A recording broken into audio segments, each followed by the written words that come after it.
Today on Crafty Brewers. Buffalo Bill paved the way for barley in the U.S. What? That is the barley capital for us. Should you be telling everybody? Are you afraid that now other brewers are going to see this and go, wait a minute? When you got the color to match, did you find that significantly improved the flavor as well? The flavor changed. Okay. How on earth do you get 1,000 people to show up to sit outside in January for a charity event and beer drinking? This is pretty clear. You're not refracted that much. You're actually just really drunk. I'm over here. Oh, So, well, cheers, everybody. Welcome to the award-winning Crafty Brewers Tales Behind Craft Beer, the podcast that will increase your enjoyment of craft beer and your appreciation for the people who brew it. On this episode, we have traveled to Long Grove, Illinois to go from grain to glass with Mike Marr. He's the owner and brewmeister at Buffalo Creek Brewing, and for only the second time, we are outside. We'll explain why and the beautiful setting we are in just a moment. I'm beer drinker and hellraiser Brian Noonan, and all my opinions are strictly my own. Behind the camera is our executive producer, Cody Goff. Hey, Cody, what are you excited about for this episode? I'm excited because we're going to find out what this brewery is doing to at least one of their styles, so they're not just one of 30 breweries on the shelf. What science did Mike learn about at Manitowoc? In Manitowoc. It doesn't matter. It does. And this brewery has the most on-the-nose name for an IPA ever, which I 1,000% totally support. All right, we are in Long Grove, Illinois at Buffalo Creek Brewing, and I am happy to welcome our guest. He is the owner. He is the brewmeister. He is the man behind Buffalo Creek, Mike Marr. Mike, thanks for being here. Thank you for having me. All right, first of all, I love the term brewmeister. You're our first brewmeister. We've had brewers, we've had master brewers, we've never had a brewmeister. What is the difference, if there is any, between a brewmeister and a brewer? Well, let me back up just a second because it's actually Braumeister, which is brewmaster in German. Oh. So when people say brewmeister, they're putting English and German together. It's kind of funny. So a Braumeister is just a master brewer. Yeah, master brewer, yes. That's perfect. I always say, I hear that term and I think of Bürgermeister Meister Brewer, yes. Meisterburger from the Santa Claus. Well, that was a little German cartoon as well. Little German. Oh, very nice. So German is a big thing here, not only at Buffalo Creek, but in Long Grove. What was it about, for those of you who are not from the Chicago area or the southern Wisconsin area, you might not have heard of Long Grove. It's a historic German village. It's got a very treacherous one-lane covered bridge. I'm wondering how many times the Buffalo Creek truck has taken the bridge out. But what was it about Long Grove that made you go, you know what, my philosophy of beer, this town are a perfect match? So the town itself was settled by German immigrants back in the 1800s. Okay. And it was around the 1830s, 1840s that they first came up here and settled in. That's when Chicago was just getting going as well. And, you know, we hear about the stories of all the things that have happened up here. You know, like there was the creamery and the milk wars. We'll talk about that in a minute. We're going to talk about the milk wars. Yes. But it was settled by German immigrants, and the name of the town was originally called Muttersholz. Muttersholz. Yes. Now, people have told me it's either Muttersholz or Mutterscholz. Okay. It's Mother's Woods in German. Oh. And Muttersholz is actually, these days, it's actually about 10 miles inside the French border. But back in the 1840s, it was still in Germany. But after the World War I and the redivision of the lines, it's now 10 miles inside the French border. We do make one beer called Muttersholz in honor of them. It's a Hefeweizen. And every time we make it and we post it, we have a lot of people from Muttersholz, France, actually say, "Hey, can you guys bring some over?" Very nice. So it was a perfect fit of history and your love of German beers, the traditional German beers. Let's since we just learned about another new style, my friends. A few months ago we learned about Grodziskie, the smoked Polish beer. I had never heard of it. Cody had never heard of it. Now you can't stop hearing about it. We have something here. When we got here, Mike said, have you ever tried a Franconian Rotbier? A Franconian Rotbier, to which I said, no, absolutely not. I've never even heard of that. So what is a Franconian Rotbier? So as I like to call it, it's a German lager and a Irish red as if the two of them had a baby. Okay. It's got a nice red hue. Mm-hmm. It's got that nice clean finish that you're going to have from a lager, but it doesn't have that little bit of a bite that a Irish red would have. Yeah. So it's going to be a little cleaner.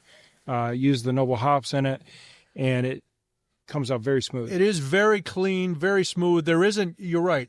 It's one of those that if you look at it and you're a little hesitant about reds or things like that, there's no bitterness. No bitterness. It's like, I took that first sip and I was like, oh yeah, I'm getting the malt. I'm getting it's just enough hop to make it a lager. Right. So you guys did this as a collaboration? We did this as a collaboration. Chris Walker from Steep Ravine called me up and he said, hey, Mike, it's about time we do a collaboration together. There you go. And so we sat down, we talked about it, and I told him, I'm like, well, I've been going over to Germany a lot, and in Nuremberg, there's a style of beer that there's only 5 or 6 breweries that make it, and it's called the Franconian Rotbier. Wow. And I was put onto this by actually one of our customers. Okay. She was here during our Mayfest. We do 4 festivals a year, and she was here for that one. And at Mayfest, she was telling me, she's like, you make all these great lagers. Have you ever thought about making a Franconian Rotbier? And I'm like, no, tell me about it. And so, so you hadn't heard of it before either? I had not. So okay. This was a summer of research for us. Very nice. Going to Germany, actually, sampling the beer to make sure we make something and create something that's very similar to what they have there.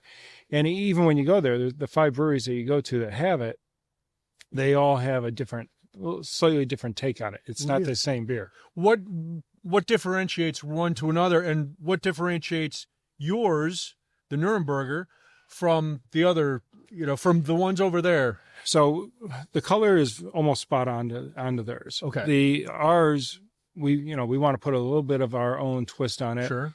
And one of our partners, Brees, who we buy probably 99% of our grain from, they came up with a new product last year called Crystal Red.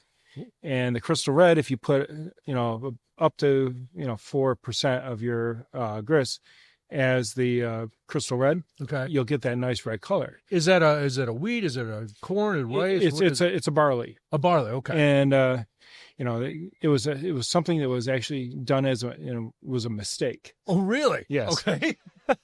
And a happy accident. It was a happy accident because they record everything, how they make their ingredients. Yeah.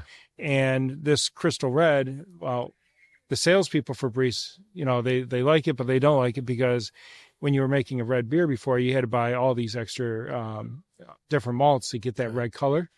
Now with this product, you have to use very little, and you get the same result. Oh, okay. So it's the same as if you had to dump in all those the other things. That's very good. Is it a difficult beer to brew? Is that why it hasn't been come over here? Is that why only 5 breweries really do it, or is it just? It's a regional beer. Okay. And it's German beers.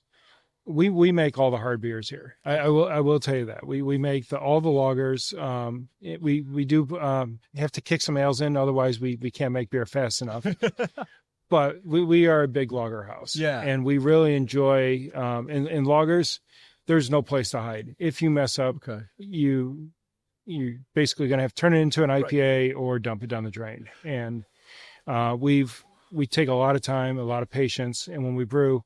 We've had people come in here and brew with us, and while they're brewing with us, they're like, "Oh my God, we've never taken this long to mash out. We've never, we don't normally, we only boil 60 minutes. We don't boil 90 minutes for this style." And I'm like, "Well, if you don't do it right and you don't boil it long enough, you might get that corn taste to it. And we want to make sure that we don't have any defects in our beer." Is that why lager is having a kind of a renaissance? And there's a few breweries that are specializing, like you do, in lagers and that kind of thing.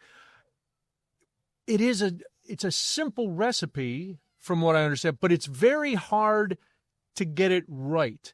So is that part of it, the extra boiling? And it's the process. You actually you have to pay attention to everything. We will run samples off right at the beginning so we can do our gravity checks every week throughout the process. So like our Helles, we want that cold ferment for 8 weeks. Okay. And it's not happening fast. It's not like something that we're punching through in 10 days. Yeah. So 8 weeks. And the problem is if you mess something up, you've just waited 8 weeks for a beer that got messed up, and then you have to brew it again. So now it's another 8 weeks. So we could be out of beer. So we have to spend a lot of time, be very careful about what we do, and follow all of our procedures right down to the nth degree. Since you brought up your Helles, and I know you guys have an award-winning Kölsch, or this is the Helles right here. But Kölsch is what kind of started you. It is. Now, a lot of brewers we talked to had home brewed. You had home brewed for a long time, but then you kind of took not a detour, but you did a lot of research before you decided to submit. You had submitted the Kölsch to a contest, right? Yes. That got really good reviews. And then instead of jumping right into it, you spent a lot of time traveling around. Well, I owned a software company back then. Okay. And the software company we had, right around the same time I had entered that beer into a contest, we were launching a new product that the Department of Labor, they put these regulations out there. We built it, and it took a lot of time, a lot of energy. We were collecting data from all over the nation, from all these different data providers or, financial service companies. Yeah. And I had the opportunity, and I would have to go out and finesse these people to convince them that, one, they want to work with us. Yeah. Two, they got to give us their data. And then three, we got to work on formats to be able to bring the information in that we could actually digest and then present to our clients. Okay. And in doing that, the normal standard protocol is you go out and you go to steakhouses all the time. Yeah, sure. Steakhouses just make you fat. I mean, beer, if you drink enough of it, you'll get there as well. But I would sit there and I would tell people, oh, yeah, well, I'm thinking about starting a brewery. And I would take my clients and data vendors to breweries. Okay. And over the course of a couple of years, I guess 4 or 5 years, I went to over 300 breweries. Wow. And I would go in there and I'd start talking. Next thing you know, we're doing an impromptu tour through the back. And they're like, if this guy can do this, he can have our data. So there you go. So what was the most important lesson? What were the most important lessons you learned as you're talking to 300 different brewers at 300 different breweries? What did you take and say, okay, that's a piece of advice that I can implement at my own place? And there was a lot of advice given. Sure. A lot of them basically said, don't do it. I mean, being a brewer, it's hard work. Right. It's hot. It's heavy. There's long days involved. But at the end of the day, you get this. You get this, and you get to enjoy it. Yeah. So we did there, Cody. We enjoyed it. So had a little sampling. He's like, what happened? Did you both have strokes? No, we took a sip. Now we're going to continue with Mike's answer. But they gave me a lot of advice. I looked at different buildings. I looked at, how they had things laid out. I went to breweries where some of them, the tap room was 4 seats. Oh, so it's small. Yeah. Small little tap room. And they were all about distribution. Mm-hmm. And I went to other places where they, had something as vast as what we have here. Right. We have a 1-acre Biergärten. Yeah. And we'll get to, and that's why we're outside. Yeah, we're outside. Tonight, gorgeous. You can't ask for a better night. No, this is actually perfect. But, and in talking to them also about the different types of equipment they use and the different styles of beer they made and why they made them, so much goes into this. And so I combined all these notes that I took over for many, many years. And when I ended up selling my company in 2015. Okay. And I had golden handcuffs for 3 years where I had to stay there to transition my role into someone else. Okay. And while I was doing that, first year in 2015, as soon as I sold the company, I think it was about a week later, I started writing the business plan for this. There you go. And Buffalo Creek opened in 2017. Right? 2017. Let's focus a little on the traditional German lagers that you guys do. Was that something that you, before you started your research, that you knew you wanted to do? What drew you to that particular, not only region of the world, but those particular beers? Well, when we first opened up, we started with a bunch of ales. And our first lager that we made, it was called 360 Pils. So Pilsners are traditionally named after the location of where they're made as history unfolds. Okay. And our address is 360 Historical Lane, so it's 360 Pils. Okay. I kind of had a nice ring to it. It does. I've had a lot of customers ask if we'll bring it back. But as time progressed and we started going further and further, kind of transitioning and trying to figure out where we wanted to go. Okay. I mean, I had probably 30 recipes that I could start with to, get this place off the ground. Yeah. But I knew that we had to keep investing in making new recipes, coming up with new things, kind of like this beer. Yeah. So we weren't, as a home brewer, Okay. I hardly ever made any lagers. Oh, wow. Okay. Okay. It has been something over the past 8 years I have learned how to do and do very well. Yeah. Like I said, there is no room to hide. No, there really isn't. Had you traveled? Now you mentioned earlier that you were in Germany, and you were telling us before that you go over to Germany quite a bit. Was that for research? Did you go to Germany prior to starting the brewery and I did. learn their techniques too? I went over there, and I have a lot of friends that speak much better German than I do that actually live there, and they would take me around. And I belong to an international ski group. Oh, nice. And there's about 500 of us that all get together every January for 10 days, and we go out. And we do competitive racing, and we drink beer, and we're essentially a drinking club with a skiing club. That's all right. I like it. It's a lot of fun. But I'd be over there, and then they're like, oh, so-and-so's getting married. So I'd hop on a plane, go over, and There you go. be at a wedding. So-and-so's bought a new house, or someone's is opening a restaurant. All these opportunities to go over and, kind of poke my head in over there. Yeah. But while I'm there, my friends are like, oh, you're opening this brewery. We want you to, really experience what we do here. And I will say that there are some German beer styles that locals love them. Okay. Not a fan of some. Can you give us an example? There's one in Munich where they are this is the one brewery that does it, and they make this. It's a white lager that is super malty, hardly any hops in it. Okay. And to me, it's just too sweet. I had one, and I'm like, do you have anything else? I'm like, no, it's the only beer we make. And I'm like, okay. Imagine a brewery here in the States that made one beer. That's it? You like it? Great. Come on in. You don't like it? Pound sand. You're out. Yeah. And that's the thing. When we go on the ski trips every year, we're up in the Alps. Yeah. And the beer selection isn't like here. Okay. You have 3 choices. You have dark, light, and Weiss. That's it. Really? Okay. And it's all made from the local brewery. So that's your 3 beers that you drink at these ski resorts. But there are mass-produced beers in Germany, right? There are. There are some, but beer is still very localized in Germany, where when you go to these villages, everyone sells that beer. I love that.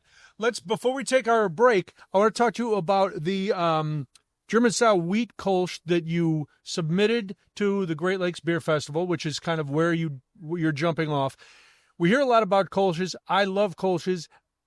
Are all Kölsches wheat Kölsches, or what's the difference? And what was it about the one that you brewed that was so good? So the Kölsch is supposed to have wheat in it. Okay. It's supposed to have a touch of wheat in it. There are some that don't use any. We have another variant of our Kölsch here we call our lightest beer.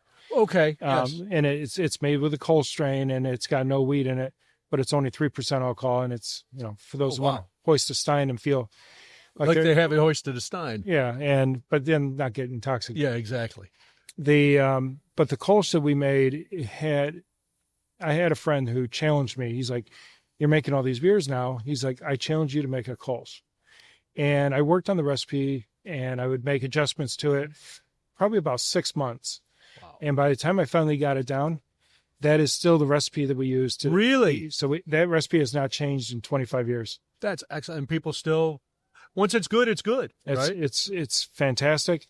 The only thing we've done is maybe with some of our process improvement, we make it so it's cleaner. It used to be, when I was a home brewer, you throw it in the keg, you carbonate it, you never did a lot of filtering. So if there was some sediment in there, well, you're drinking homebrew. That's the way it goes.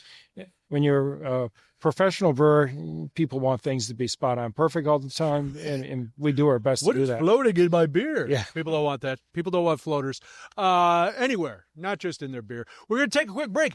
Mike Marr is my guest. He is the owner and Braumeister. Did I say it right that time? Yes. Thank you. Oh, I'm learning, Cody. He is the owner and Braumeister, which is the master brewer here at Buffalo Creek Brewing. They're at 360 Historical Lane, Long Grove, Illinois. BuffaloCreekBrewing.com is the website. And I know if you're thinking, listen, Brian, so far, listening to Mike has been fantastic, but I'm a little worried that they only have lagers. Don't worry. We're going to cover all that after this, and we'll have the Brewer's Choice, so much more on Crafty Brewers, Tales Behind Craft Beer.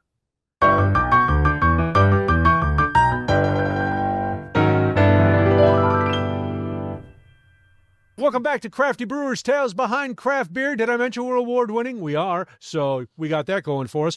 The other thing we have going for us is Mike Marr. He is our guest today. He is the owner and master brewer here at Buffalo Creek Brewing in Long Grove, Illinois. They're located at 360 Historical Lane in Long Grove. If you go to BuffaloCreekBrewing.com, you can get all the information. And we're coming to the part that I like because it's the brewer's choice.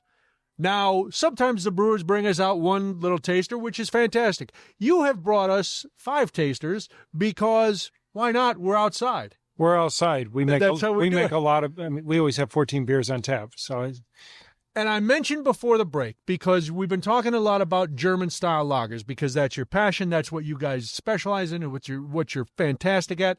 But it's not all that you serve here at Buffalo Creek. So if people are wondering, you said 14 beers on tap. They can't all be lagers. No, there's 14 beers on tap. We also do a hard seltzer. Okay. We make it with no flavor, and we actually make our own flavors on the side. And It's kind of like the old phosphate system. Yeah. So we pour you a stein of the seltzer, and then we add in 1 shot of that, whatever flavor you want. That sounds excellent. It's people are like, that's genius. I saw you had that. You've got ales, obviously. So there's something for everybody. There is. With still being true to your roots and still being true to what you really love and what you started brewing when you were a home brewer. Yeah. All right. So what do we got? First of all, can I say, Cody, look at these little glasses. Aren't these the cutest? I feel like a giant. I've got my little stein. I feel so big and strong. These tiny glasses are they're next level. We have not seen these at any of the. We've been to like almost 50 breweries, and no other brewery is doing. So I will tell you, this was our flight glass that we used. Okay, and we've gone to these now. Because?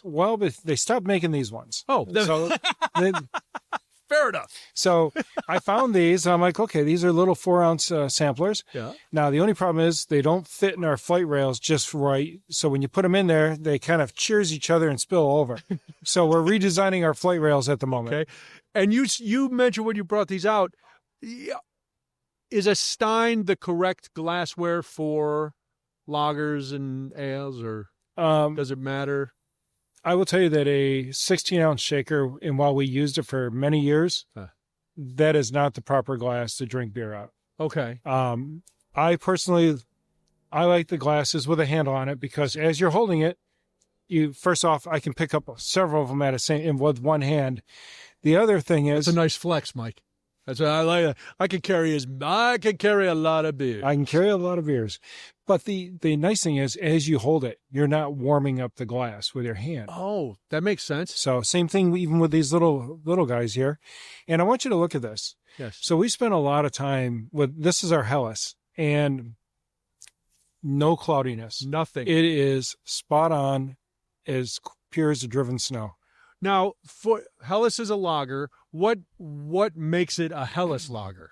So a Helles lager is a lager that comes from, it's actually a Munich Helles. Okay. And so Pilsner, so every region in Germany specializes in something. And we didn't want to, when we didn't know what we were doing with distribution. And distribution is a completely different animal than running a tap room. Okay. And we started looking around. We did a research project, and we inventoried all 185 breweries in Chicagoland at the time, and all the different beers that they made and what they distributed and the cans, the artwork that was on. And so we kind of got everything organized. And this was a 6-month research project to figure out what everybody was doing. And we decided we no longer wanted to be one of 30 beers on the shelf. Okay. It's just too hard to compete. Sure. So we decided to pick styles that people were going to be maybe one of 3 or 4. Okay. And when we started making our Helles, there was Church Street, Dovetail, and Goldfinger. Goldfinger. So those are the 4 that really make a good Helles. Yeah. And so we knew we had our work cut out in front of us. Oh. What adds there's a little bit of sweetness to a Helles, which I like. Let's 2 things. You already mentioned the clarity. What's so important about the clarity in a Helles, and what adds that little bit of sweetness to it? Well, it's actually, it's a trick. It's not sweetness. Okay. So we add a little bit of... Duped, Cody. Yeah, we add a little bit of acid malt to it, that citric acid. Okay. Like from an orange? No. So it's acid malt. Okay. So they spray the malt with citric acid, and we use a small amount of that in there, and that imparts that little twang that gives you that flavor. It's really good. And so we put a little bit, and like I said, when you look at the recipe, it's less than 1%. Really? But it's just a hair amount in there. Yeah, it's not an overpowering thing. It adds to it. It accentuates it. What is it that makes this beer? And I keep holding it up so people can see. Like, I can see Cody through it, and it's not like beer goggles when I usually look at you at the end of the night. This is pretty clear. You're not refracted that much. You're actually just really drunk. I'm over here. Oh, so well. Cheers, everybody. No, what is it? What is it about this style that clarity is so important? You don't want. This is a beer style that the Germans have perfected. Okay. And if you go and you drink other, so I was on another podcast. Yes. What? I know. Do you know Phil Clark? We don't. Brain Yankee podcast. Oh, yeah. So Phil actually came here and he's like, okay, Mike, we're going to do a test today. Okay. We're going to test your beer and you're going to be blindfolded and see if you can pick out your beer versus the German equivalent. Oh, wow.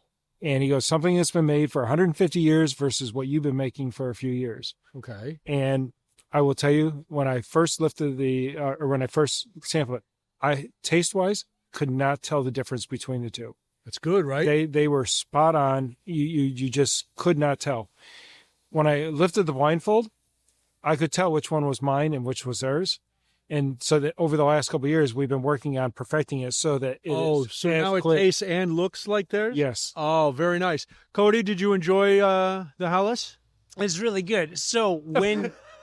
This is really good. I mean, it's really good. I just talk like that. I'm not slurring. I literally just... I know. Generally it's slur. Your cognitive decline. It's...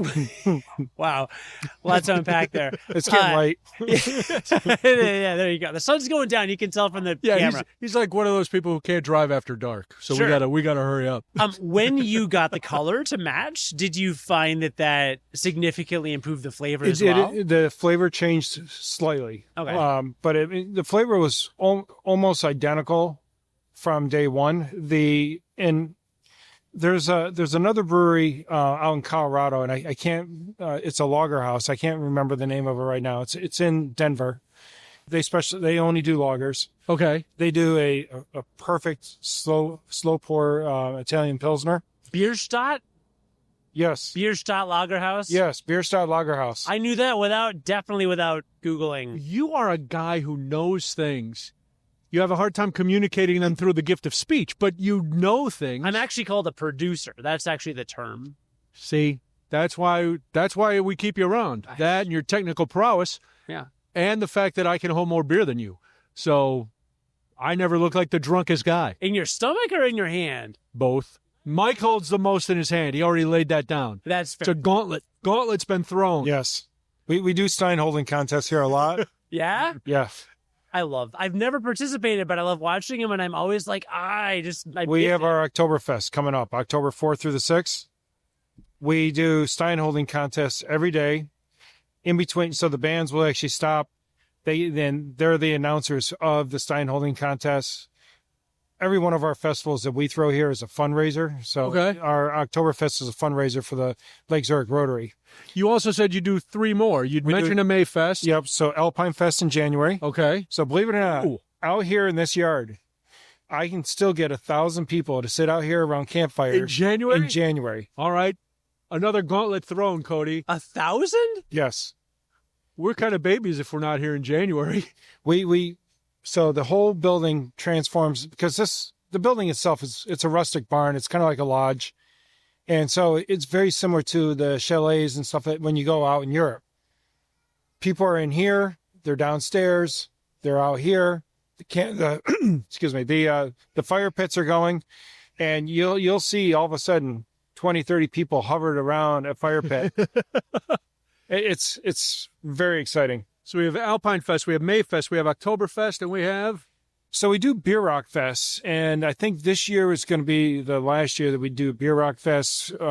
We've decided that, yes, it's a lot of fun to bring in and have 8 bands over 2 days. Oh, yeah. And turn this place into a rock concert. But at the same time, it's not really German. So we want to go more. And so there's a couple different German summer holidays that we're looking at. Okay. And bringing one of those here. Very nice. That sounds fun. Can we get some German chocolate cake at any of these fests? You may not. That's a shame. Why not? Well, we get schnitzel. Schnitzel's... Jaeger schnitzel. There's bratwurst. There's I can't pronounce the name of them. The Knitzendoodle. Sure, yeah, Knitzendoodle. Yeah, the Cody, why aren't you looking that up? Yeah, why aren't you finding out if Knitzendoodle is the correct pronunciation? It's the German gingerbread cookies. Oh. I love that he's acting like he really knows it. Speaking of German cookies, I don't know how it ties in, but our next one is... Hey, Google, is it called Knitzen? How do you pronounce Knitzendoodle? It's very confused with what I just asked it. Even AI doesn't know what we're talking about. There does not appear to be a college named Knitzen or Knitzend. I think, you know what? Let's just move on. We don't need AI for this podcast. AI to just say, now we're getting into... the reason I live. The Märzen. I live from September through November for Oktoberfest season and Oktoberfest beers.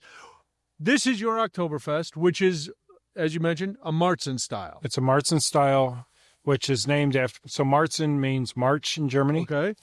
And or in German. And it is a beer that was traditionally made in March. We're very proud of this. It is... Everybody knows this is not a secret, so it's not like I'm just saying it because you're sitting here. I love Oktoberfest beers. Let me ask you a question, though, because Oktoberfest beers, like you said, traditionally a Märzen, but we also have fest beers. We got Maibox, and at a lot of places, Oktoberfest beer has become this catch-all umbrella. What is the difference between all three of those?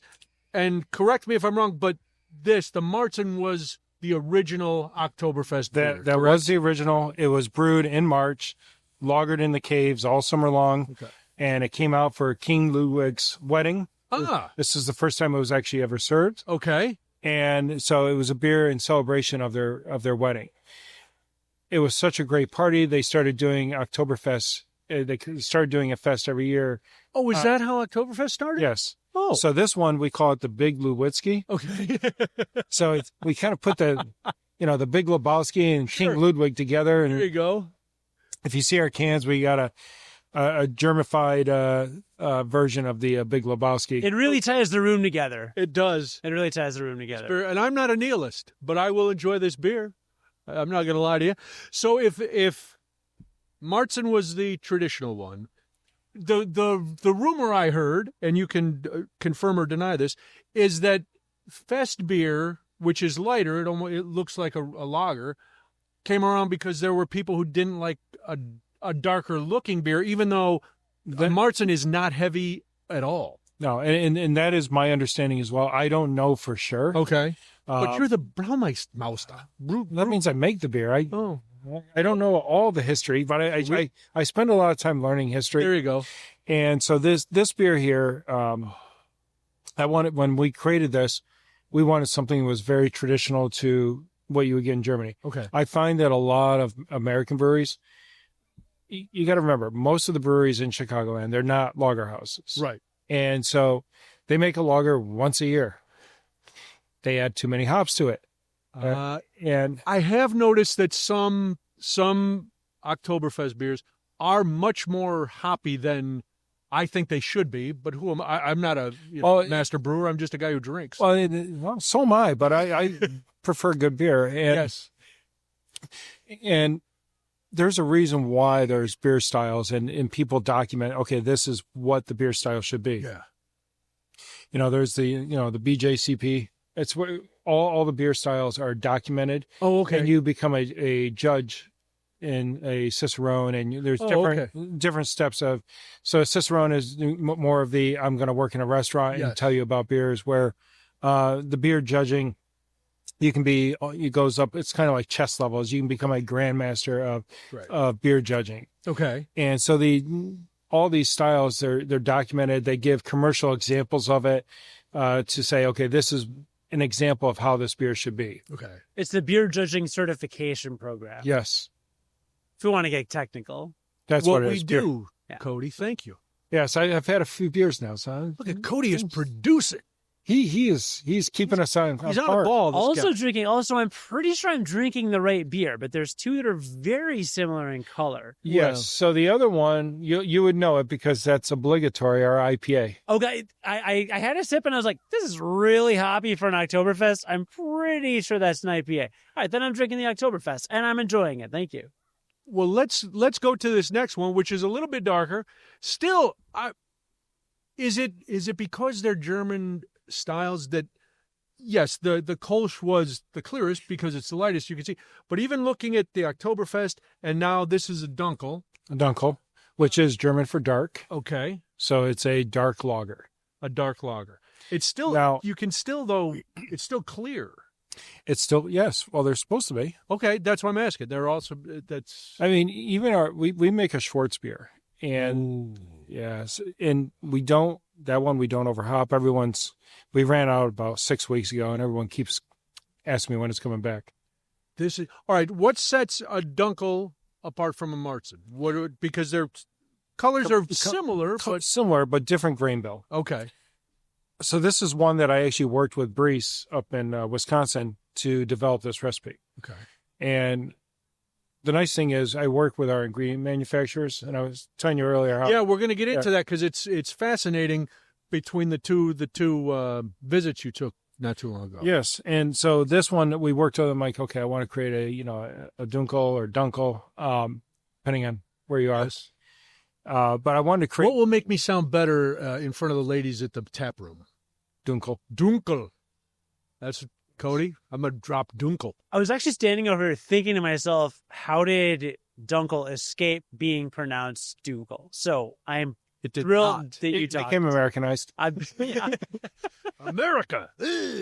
This, I think, is my favorite beer so far. The Dunkel? Yeah, I liked it. It's like a thick body. It's almost got like chocolate notes to it. Yes. It's I don't want to say heavier than the other ones. It's not heavy, but it does feel like a really full It's actually got less alcohol than the Märzen. Really? Yes.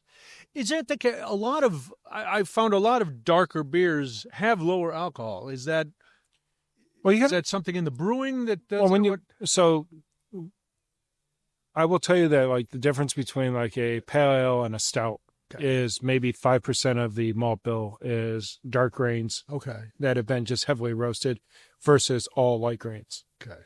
And so this one here, I can't really say that because what we do is we use a lot of aromatic Munich. Okay. So it's a style of Munich. It's the style of, and this is one of the things that I learned. I used to think that there's, when we get our barley, and I thought a Munich barley versus a Vienna barley versus a Maris Otter, I thought these were all different varietals of barley. Yeah.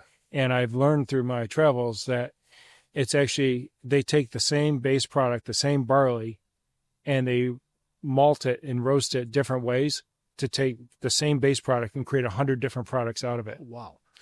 On that note, we've got two more to go. One Cody has already sampled, the Obligatory, which is, I love the name because it plays into the fact that, listen, we're not just a lager house.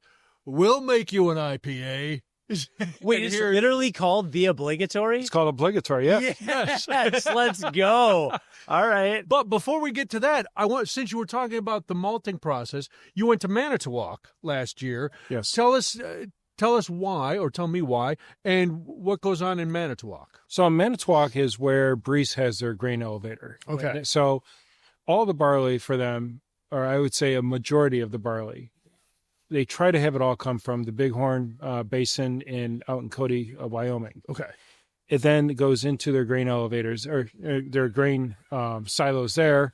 It comes out, and as they need it, it then goes up to the top of this elevator, and I believe it's 50,000 tons per hour is how much fast this grain is coming in, and they are sorting it.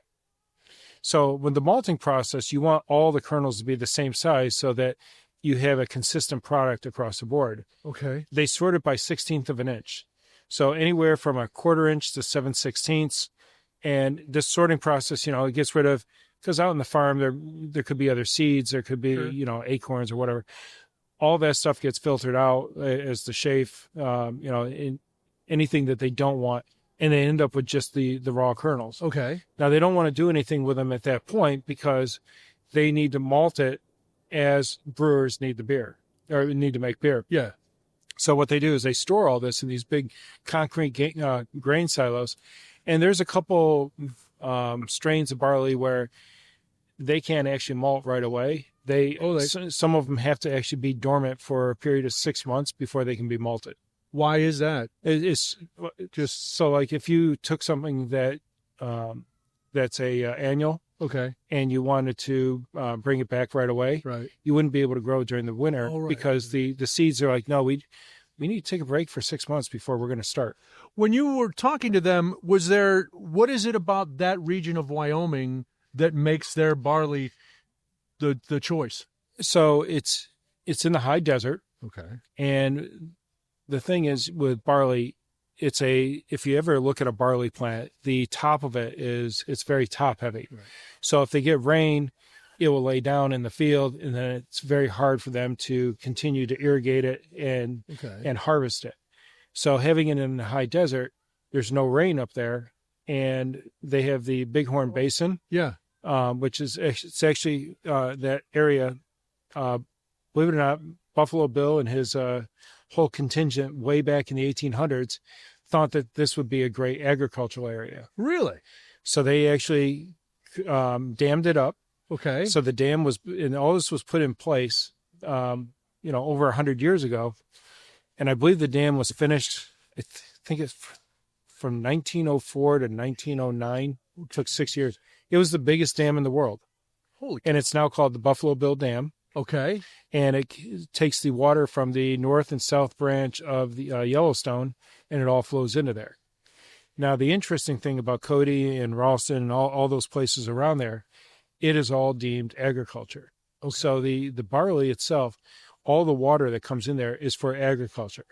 Really? There's been a boom of houses. Okay. And if they don't have enough water for the houses, they suffer. They don't get any. They can't take showers. They don't get drinking water. Because it all goes to agriculture first. We'll see how long that lasts. Hopefully, it's been written in the law. They can't change it, and they tell people if you move here and you run out of water, that's your problem. The breaks. Yeah. Wow. All right. So and we were up there and we were watching. So this summer I went out to Cody for a week, and I met the farmers that grow our barley. Nice. And I was watching the different ways. So a lot of them use flood irrigation. Okay. So they have these little ditches that go by the properties, and the water is flowing by constantly coming out of the basin. And it only does it during the summer months, but they will sit there and they take these pipes and they run them in and they scoop it up and dump it. And all of a sudden it just through the force of the water, and that floods the fields. Wow. Others actually have things where they can automate it and push a button and it opens and allows the water to go out into the field. And then there's still a few that use now the pivot irrigation. Oh, so it looks like big crop circles when you're flying overhead. Right. Yeah. Wow. And whatever. So that's the area. That's the barley capital. That is the barley capital for us. For you. Should you be telling everybody? Are you afraid that now other brewers are going to see this and go, wait a minute? Well, the interesting thing is, so like, I love Breeze. Their products are spot on perfect. Yes, it costs more. Okay. But we're making a quality product here. Yeah. And we want to make sure that we continue to do so and work with them as they come up with new products and experiment. We want to be on the cutting edge of that as well. And that's got to be an important point for people.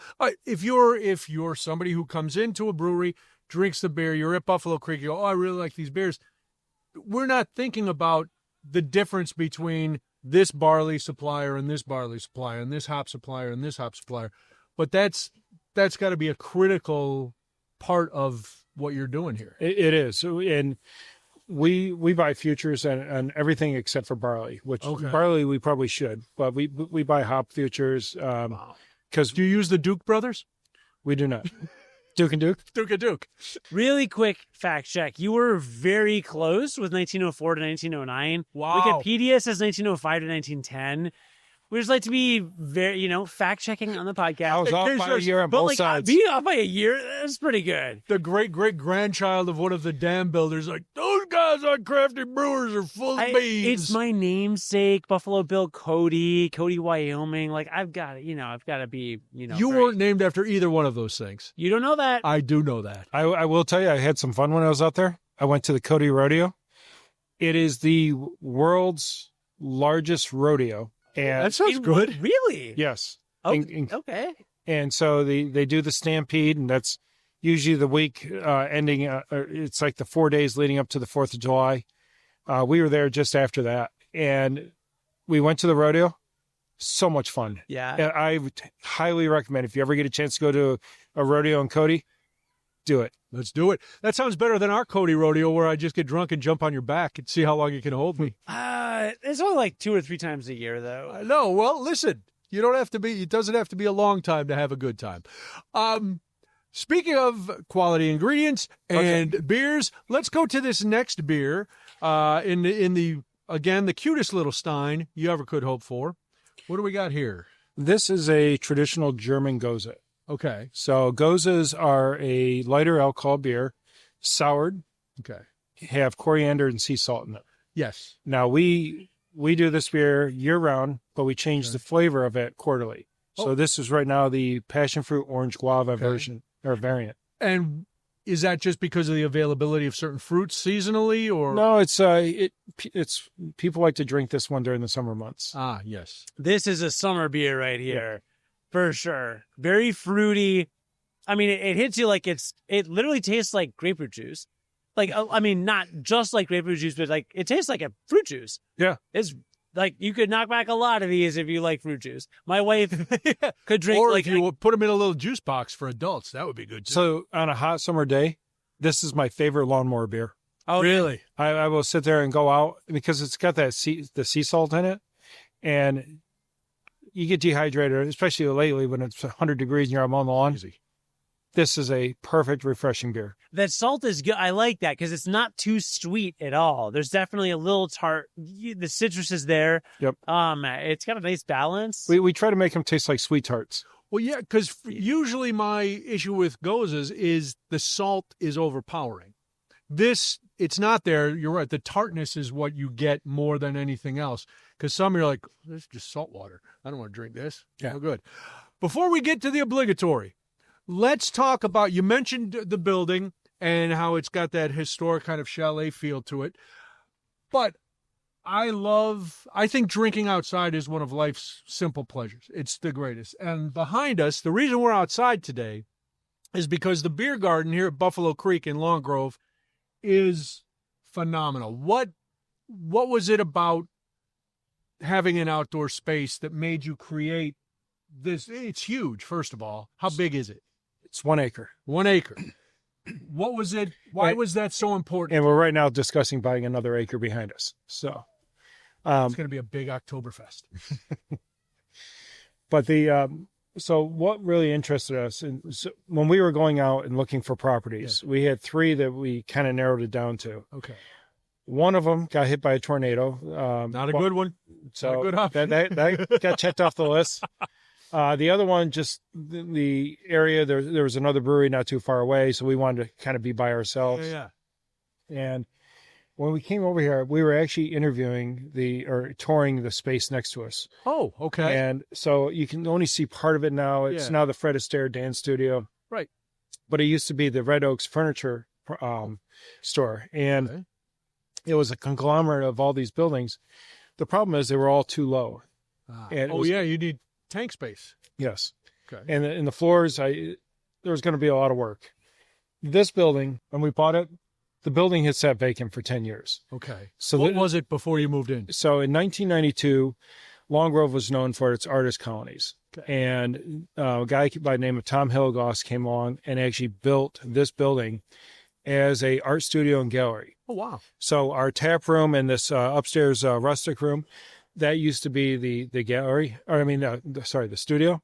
And then where our brew house was the gallery. Oh, okay. And beautiful. It's got, these beautiful cathedral ceilings in there. You actually feel like when you go to work in the morning, you feel like you're in church. You're making beer. You're a monk. Not bad. But, and so when we first did everything out here, we had the entire yard. It was we put it in as grass. And during COVID, people started showing, once we reopened when we were allowed to reopen, we were like, I don't know if anyone's going to come. And the first night, about 200 people showed up. Really? All at the same time. And I was like, okay. Spread out. And so during that winter, it was still grass, and people would come and set up their, they would come on a Saturday morning. And before we'd even open, they would show up to help us shovel out because there was a lot of snow that year. Oh, my God. And set up their fire pits. And they'd bring 40, 50 people and sit here for 8 hours drinking. And so, nice.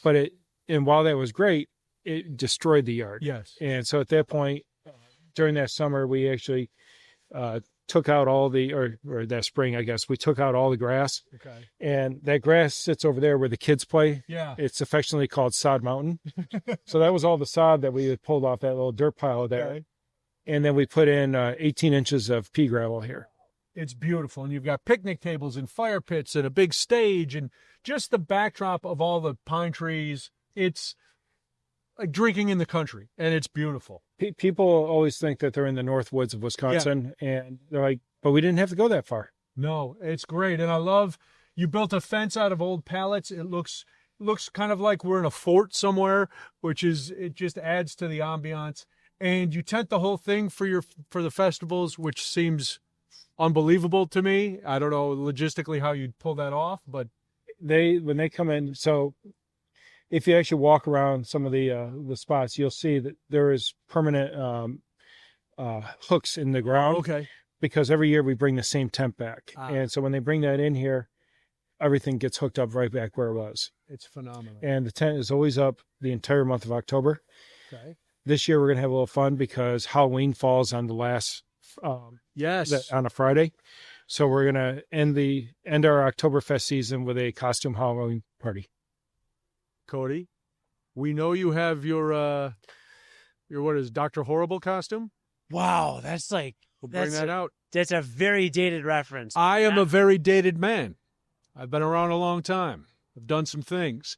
Right now, I'm going to drink an IPA called Obligatory because, Mike, we've joked about it, but what's behind the name and why? Why did you have to do this?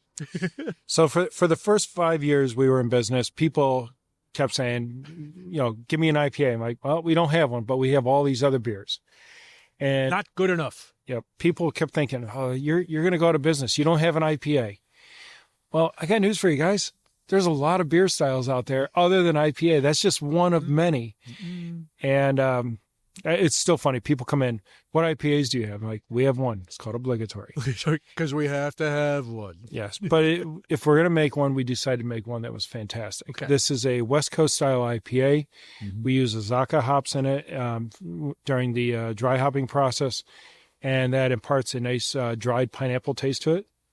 Yep. So you get that little bit of finish and 7% alcohol. So tasty. Gives you a little bit of kick, but not enough to knock you off your seat. Yeah. I don't know what it is about dry hopping that I like I seem to like those kind of IPAs more. What is it? What makes dry hops like more palatable, not only to me, because but other people? when you dry hop, you're going to get all that juicy flavor from the hops, Okay, without imparting more and more bitterness. okay. So that makes sense. So we add enough hops during. We kind of use the 3 C's of hops when we boil. Tell us the 3 C's again. So Centennial, Cascade, Okay. Citra. and Citric. See, I was waiting to see if he had it. Man, you need a raise. So we had the 3 C's in there, and then we used Azacca and Citra and Amarillo actually during the dry hopping. Very nice. All right, Mike. It is time for the final 4. We ask the same 4 questions to every brewer. I'm ready. Ready. It's very... First of all, what is the hill you'll die on? Meaning a style of beer that... No, listen, you already did Obligatory. You gave in. You caved for the IPA. Is there a style of beer that even if people came into Buffalo Creek and said, boy, you're going to go out of business if you don't brew a blank, you're like, well, then I guess I'll go out of business. There's no beer style that I don't like. Okay. But there are certain hops. Oh. Okay. I'm one of these people where you give me something with cilantro, it tastes like soap. Okay. There's a couple hop strains that do the same thing. Really? Yes. And those, Mosaic is one that, if it's done sparingly, I like it. Okay. If they go over the top and it's all Mosaic in there, I can't drink it. It just doesn't taste good to me. Okay. So no Mosaic hops. Well, we do use a little bit of Mosaic in one beer. We have a double IPA that we made every now and then. The really obligated? The really obligated. It's called Buffalo. Okay. Number 2, a beer that you brewed, and for whatever reason, maybe it was really successful. Maybe it was not. But for whatever reason, you're not going to brew it again. That was our... so we made it was an English style barley wine. Okay. You love barley wines. I love this barley wine, but we aged it in rum barrels. Okay. People either loved it or hated it. Okay. And we first called it No Way Rosé. And we changed the name, but I just remember we were down at the at Fobab. Yeah. And we were getting slammed on this beer because people thought, because of the name Rosé, it's going to have a wine flavor to it. And I'm like, okay, well, we totally missed the mark on that. We named it wrong. And then even people, and it was weird because there were certain people they come in and they crave that beer. They just wanted it. Wow. And there are other people like just don't even bring it near me.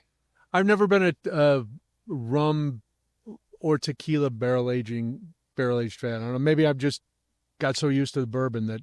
I got to be honest, I still like an occasional barrel-aged beer if done right. But these days, everyone tries to make them so syrupy and so sweet. Yeah. And so when you go to Fobab, and I love the concept, I love going there. Right, we do too. I like participating in it. We will never win because we're not going to make something that is just for that fest. Okay. But the one thing, kind of, you're drinking these really syrupy Russian Imperials.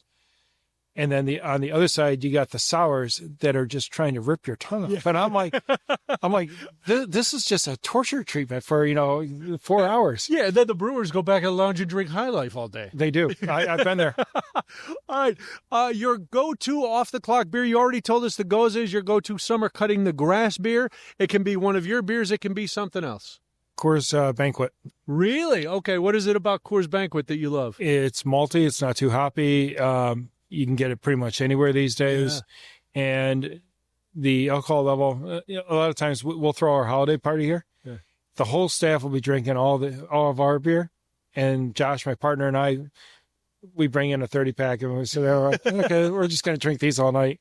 Have you been to Golden? I have not. Neither have I, but I remember, I'm old enough to remember, and maybe you are, when you couldn't get Coors east of the Mississippi. I do remember that. And it was such a, oh my God, it was like Smokey and the Bandit. Smokey and the Bandit, yeah. Just running to get it. All right, final 4 question, number 4, your favorite food and beer pairing. I have some friends that we like to get together, and we do beer and cheese pairings. Oh, nice. So we will try, usually it leads itself down the German Belgian route because the Belgian beers really go well with stinky cheese, and the stinkier the cheese, the more punch you need from a Belgian ale. Okay. Most people know Belgian as a Belgian triple. What other kinds of Belgian styles are there? Well, we got the cousin of the Goza downstairs, which is a Belgian cherry sour. Oh, okay. We have a Belgian strong ale, so Delirium Tremens. Yeah.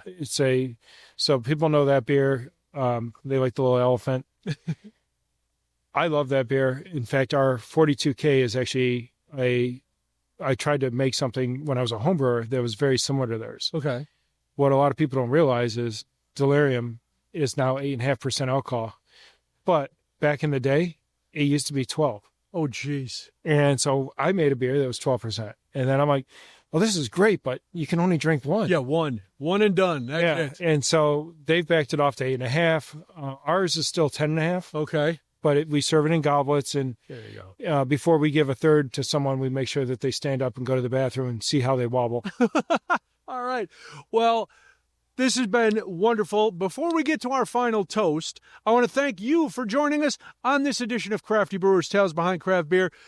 Please be sure to support your local brewery, because without your support, things can be tough for some of your favorite breweries. You want them to stay in business, so support them. Crafty Brewers Tales Behind Craft Beer is produced by award-winning podcast producer Cody Goff.